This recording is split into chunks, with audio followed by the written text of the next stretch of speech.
Dear viewers, good evening to all of you.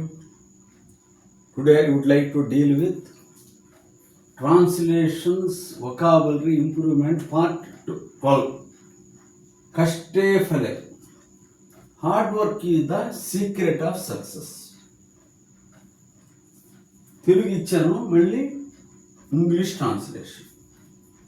జీవితంలో మనం సాధించాలనుకునే ప్రతి మంచి విషయం వెనుక కష్టం అనేది ఉంటుంది.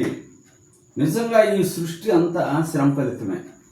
ఏది సాధించాలన్నా దాని వెనుక కష్టం ఉంటుంది. దానిని చూసి భయపడకూడదు.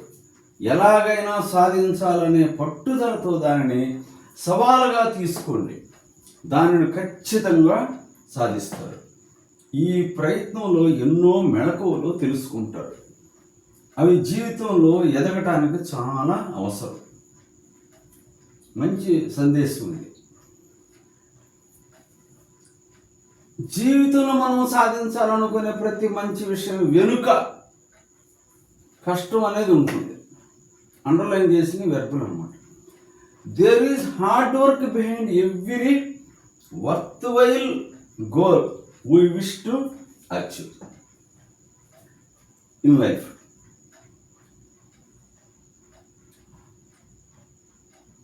నిజంగా ఈ సృష్టి అంతా శ్రమ ఫలితమే. In fact, this entire creation is a result of effort and perseverance.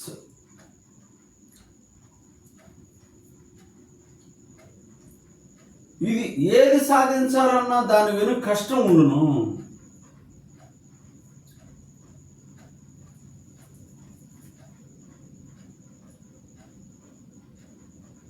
Any success or valuable possession that we wish to attain comes at the cost of hard work.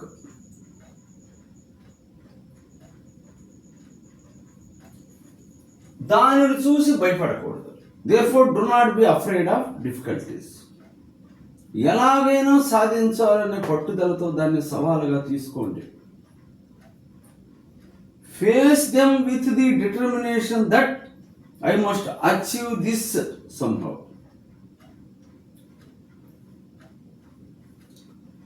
దానిని ఖచ్చితంగా సాధిస్తాం.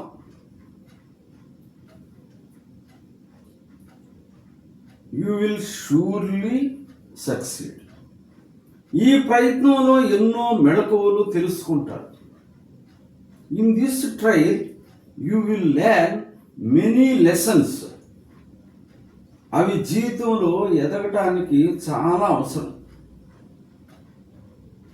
They are very necessary to grow in life.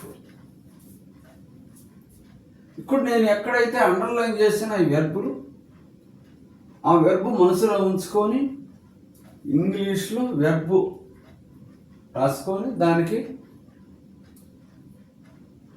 పక్కన subject ఉంటుంది.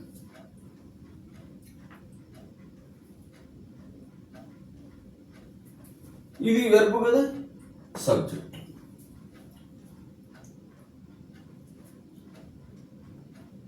ఇది verb కదా, దీని subject ఉంటుంది.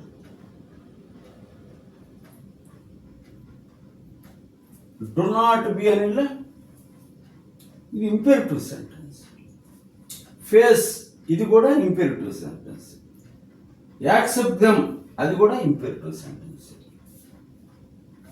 You will surely succeed అన్నాడు అంటే విల్ సక్సీడ్ కదా, దీని సబ్జెక్ట్ ఏందా you. You will learn many lessons అన్నాడు. విల్ లెర్న్ ఏంది వెర్బ్, దాని సబ్జెక్ట్ ఏంది యూ, ఆబ్జెక్ట్ ఏంది మెనీ లెసన్స్.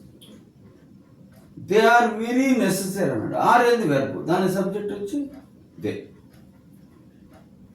ఈ విధంగా ట్రాన్స్లేట్ చేసుకుంటూ వస్తూ ఉంటే ఈ ట్రాన్స్లేషన్ గమనించండి. నేనేమేం చేసే దాన్ని బట్టి మీకు ఒక ఐడియా వస్తుంది అన్నమాట. ప్రాక్టీస్ చేసుకోండి. కష్టమైన పదాలు పెద్ద ఏం లేవు, కానీ మంచి సందేశం. ఆ సందేశం తెలుసుకుంటూ మనం ఈ లాంగ్వేజ్ సంబంధించి హౌ టు ట్రాన్స్లేట్ అనేది కొంచెం గమనించండి. తెలుగులో subject plus object plus verb ఉంటుంది, ఇంగ్లీష్లో మాత్రం subject plus verb plus object. అంటే వెర్బ్ను పట్టిన తర్వాత దానికి లెఫ్ట్ సైడ్ సబ్జెక్ట్ ఉంటుంది అనేది మెయిన్ అనమాట. ఇంతకుముందు చాలా వాటిలో చెప్పాను, అదే మనసులో ఉంచుకోండి. Thank you very much for ever being with.